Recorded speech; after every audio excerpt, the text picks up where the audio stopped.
கிளி வளர்த்தேன் பறந்து விட்டது, கிளி வளர்த்தேன் பறந்து விட்டது, அணில் வளர்த்தேன் ஓடிவிட்டது, மரம் வளர்த்தேன் இரண்டும் திரும்பி வந்து விட்டது என்கின்ற கலாமுடைய கவிதை வரிகளை நினைவு கூர்ந்து அவர் எழுதின கவிதை அது. ஆமா, எல்லா கவிஞர்களும் கவிதையிலே கொஞ்சம் பொய்யை சேர்ப்பார்கள்.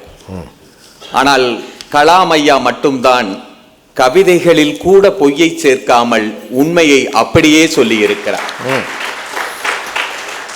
என் வீட்டுக்கு பக்கத்தில் 1/2 ஏக்கர் 50 சென்டிலே ஒரு வீட்டு தோட்டம் வளர்க்கிறேன். அதிலே ஒரு 10-15 பழமரங்களை நட்டு வைத்திருக்கிறேன்.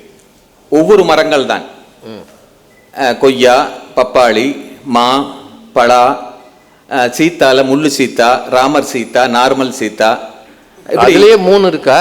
3 சீத்தாங்க. முள்ளு சீத்தா, ராமர் சீத்தா, நார்மலான சீத்தா. இவரே இந்த இதுல சேர்த்துக்கங்க ஐயா.